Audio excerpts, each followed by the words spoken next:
بسم الله الرحمن الرحيم ورفعنا لك ذكرك صدق الله العظيم القرآن وقال النبي صلى الله عليه وسلم إنما بعثت معلما أو كما قال عليه الصلاة والسلام الحديث শুভ্রাম্বে সর্বপ্রকার প্রশংসা ধাবনিত হোক সেই বিশ্ববিদাতার আরশে আজিমে, যিনি বিশ্ব ব্রহ্মাণ্ডের অদ্বিতীয় নিয়ন্তা, আকাশ পাতাল চন্দ্র সূর্য নক্ষত্র যার অদৃশ্য ইঙ্গিতে আপন দায়িত্ব পালনে নিমগ্ন, তার শানে বলি আরশের ওজন যত, লেখনীর কালি যত, হে মহান তোমায় শত ধন্যবাদ।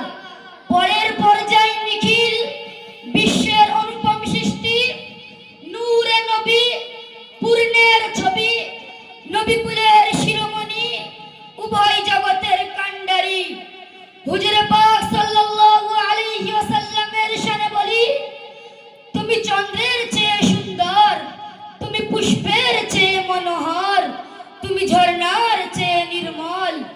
লও সালাম আজি বারবার সাল্লাল্লাহু আলাইহি ওয়াসাল্লাম। অতঃপর আজকে সুসজ্জিত অনুষ্ঠানের মহামান্য সভাপতি সাহেব ও শুভাগমনকারী রাসূল প্রেমিক শ্রোতা মণ্ডলী, সকলকে শ্রেণীগত সালাম, বুক ভরা ভালোবাসা ও প্রাণ ভরা শুভকামনা জানিয়ে আরশে ইলাহির রাজ সিংহাসনের মহারাজের প্রতি আশার কমল হৃদয় বেঁধে ক্ষুদ্রতম প্রয়াস নিয়ে হুজুরে পাক সাল্লাল্লাহু আলাইহি ওয়াসাল্লামের আদর্শ সংক্রান্তে নাদি দীর্ঘ আলোকপাত করার প্রয়াস রাখছি। আল্লাহ রাব্বুল আলামিন সর্বোত্তম সাহায্যকারী। ওয়ামা তাওফীকি ইল্লা বিল্লাহ। শুধু শ্রোতা মণ্ডলী, ধরতির বুকে যখন অমানসিক অত্যাচার, অবিচার, ব্যভিচার, শিরক, বিদআত, কুসংস্কার ও ফিতনা ফাসাদের কুজ্জটিকায় গোটা পৃথিবী যখন ঘোর অন্ধকার, অমানসিকার কৃষ্ণ নিকাবে আচ্ছাদিত হতো, তখন মানব সমাজ সুখ শান্তির জন্য চাতক পাখির ন্যায় নয়ন মেলে গগন চেয়ে থাকত। কখন গগন হতে বসুন্ধরায় খোদার প্রেরিত দূত শুভগমন করিবেন ও আমাদের অমৃত সুধা পান করিয়ে হারিয়ে যাওয়া সুখ শান্তির স্বর্ণ পেয়ালা মানব সমাজকে উপহার দিয়ে হলক ত্যাগ করবেন। এই রূপ ভাবে 12 রবিউল আউয়াল সুবহে সাদিকের সময় নবীগণের সমাপনীর শুভবার্তা নিয়ে আবির্ভাব হলেন নবীগণের সরদার সরকার দু আলম বিশ্ব নবী জনাব মুহাম্মদ রাসূলুল্লাহ সাল্লাল্লাহু আলাইহি ওয়াসাল্লাম।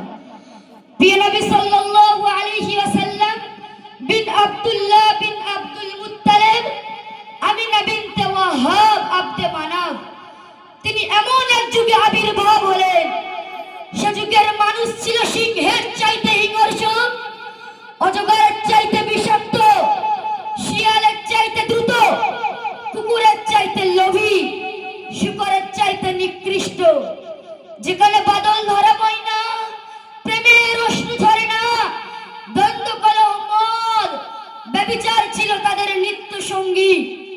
মানুষকে মানুষ বলে মনে করত না, নারী জাতির ছিল না কোনো মর্যাদা। ফুলের ন্যায় ফুটফুটে নয়নের মলি কলিজার টুকরাকে ছিনিয়ে নিয়ে জীবিত দাফন করত ঘরের অন্ধকার গর্ভে। সে যুগের কথা স্মরণে পড়লে নয়ন দিয়ে গড়নে পড়ে অশ্রুর ঝর্ণা দ্বারা, পাষাণ হৃদয় টুকরে কেঁদে ওঠে, বক্ষ পিঞ্জরে হাহাকারের প্লাবন বয়। সে কি অমানসিক অত্যাচার! মোট কথা সর্বপ্রকার পাপ কলিমার কৃষ্ণ নিকেবে আচ্ছাদিত হতো তখন গোটা পৃথিবী। ঠিক সেই সময় অশান্তির বার্তা দূর করতে নিপীড়িত, নির্যাতিত, লাঞ্ছিত, বঞ্চিত, অপমানিত, পদদলিত, পদদস্ত, ভ্রান্ত পথিকের পথের দিশারি হয়ে হুজুরে পাক সাল্লাল্লাহু আলাইহি ওয়াসাল্লামের আগমন। হুজুরে পাক সাল্লাল্লাহু আলাইহি ওয়াসাল্লাম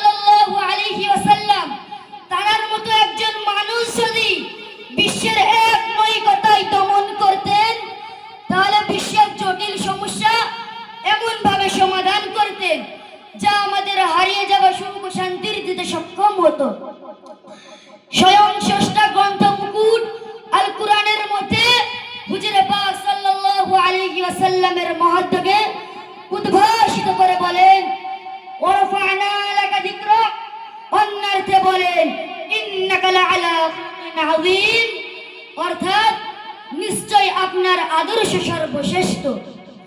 যা নিদর্শন পরিস্ফুটিত হয় শৈশবকালে দুধ মাতার দুধ পানকালে, কপুটান স্তন ব্যতীত রক্তের রাঙা কোমল স্পর্শ করেনি আপন সোনার জবানে।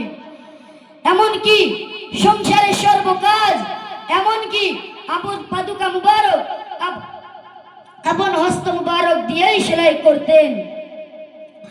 অজ্ঞের পরিবর্তে জ্ঞান, অসভ্যতার পরিবর্তে সভ্যতা, অনিকৃষ্টের পরিবর্তে উৎকৃষ্ট, এক কথায় সে যুগের মানব সম্প্রদায়কে পৌঁছে দিলেন আপন আদর্শ দ্বারা উন্নতি ও অগ্রগতির চরম উৎকর্ষে। যা দৃষ্টান্ত বিরল, পৃথিবী খুঁজেও মেলে না, আর পৃথিবীর শেষ লগ্ন পর্যন্ত মিলবেও না। তবে কেন তার শিক্ষায় শিক্ষিত হব না? তবে কেন তার দীক্ষায় দীক্ষিত হব না? তবে কেন তার সুন্নত দৃষ্টান্ত হবে না? সুতরাং তার অনুসরণে আছে উন্নতি, উন্নতি, উন্নতি, অন্যথায় অবনতি, অবনতি, অবনতি। তাই আজ যদি তার অনুপম আদর্শে আদর্শিত হতে পারি, তো উন্নতি ও সফলতা আমাদের ইহকাল ও পরকালে কদম চুমবে।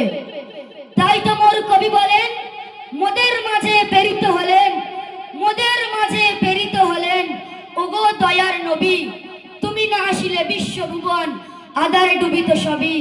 পৌঁছে দিলেন উচ্চস্বরে নবীগণেরই দ্বারা, দূর করিলেন রূপের দ্বারা তামাম আদা ধারা। আল আন আনা আখতাদিমুল কালাম। আসসালামু আলাইকুম ওয়া রাহমাতুল্লাহি ওয়া বারাকাতুহু।